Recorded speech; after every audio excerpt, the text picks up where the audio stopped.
We're back on TSPN TV News. We have with us today here Richard Forster, Supervisor.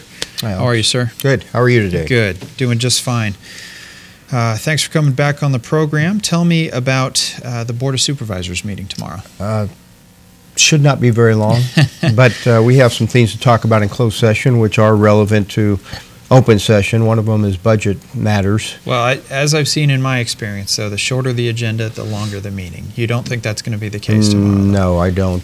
Closed session might be long, but open session, I would say there's a good chance it'll run less than an hour tomorrow. But these are important items that come up. I know the Democratic Central Committee came in a couple weeks ago. The Republican Central Committee is coming in this week, going to present their winners of their contest that they had on a title of capitalism or socialism. What is the best economic system for the United States? And interesting options. Yeah, I actually went to a dinner a couple weeks ago with Congressman Lundgren. Central Committee was the host. The Republican Central Committee was the host.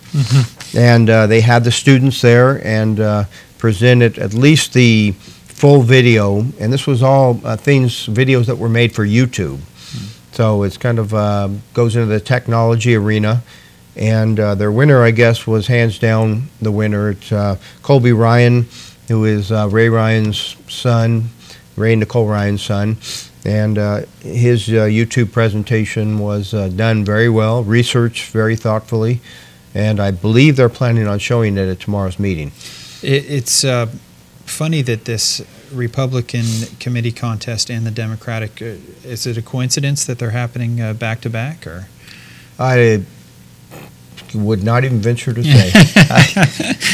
I think they did plan this competition a long time ago, but I know the Republican Central Committee used to do a Student in Government Day, where they would actually bring students from the high schools and sit at the podiums with the Board of Supervisors, tag along with other elected officials. That doesn't happen anymore, so they've gone to new technology.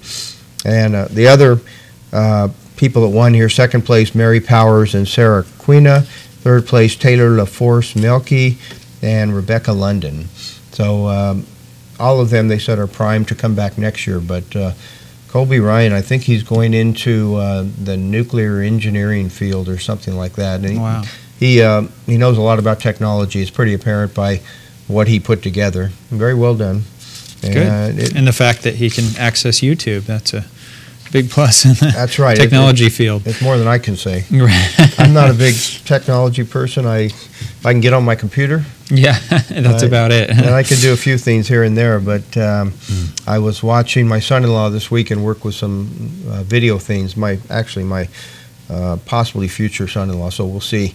But to watch somebody that has that capability is pretty amazing. I mean, they go through it so fast. It's almost disturbing to see how quickly the young kids these days learn the aspects of technology. Yeah, so I can see why some people are scared of technology so much, because it is not hard to learn, but you have to learn in the right environment too. It's intimidating. But yeah. this is pretty daunting, the presentation he put together, and they'll show that tomorrow. Okay. Along with presentation of the other winners. Next up, though, we have Amateur Child Abuse Prevention Council. Robin Valencia will come before the board, give a presentation, as she has done in the past, on the activities of the council. We know they have their bowl-a-thon coming up. The Board of Supervisors participated in that last year, as we will this year, along with a lot of other groups. They fill up every lane, but that's not enough funding to keep them going. Robin has indicated their primary source of funding was from the County Children's Trust Fund, where they received in excess of $10,000 every year. Unfortunately, the money that comes in from that comes from the fees for birth certificates, fees from kids' plate, license plate sales, donations, fundraising, restitution fines for child abuse, molest crimes, which our county indicates does not receive any, and then some federal grants. The federal grants have dried up a little bit. Money coming from donations has dried up a little bit.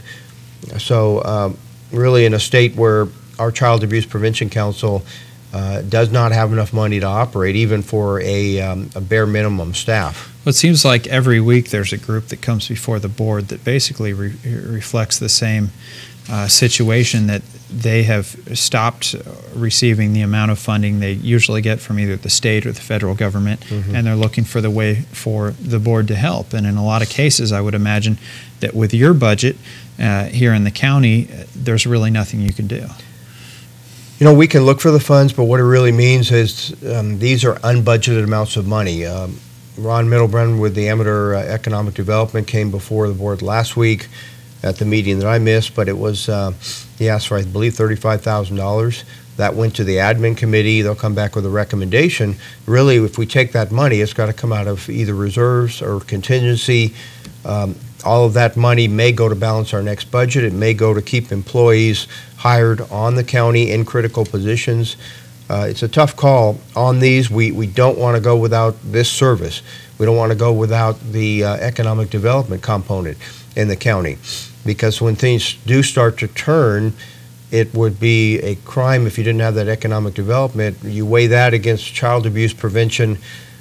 What means more? I think most people would say child abuse prevention. So the board has to weigh this and try to make a call as to do we pull that money out of reserves.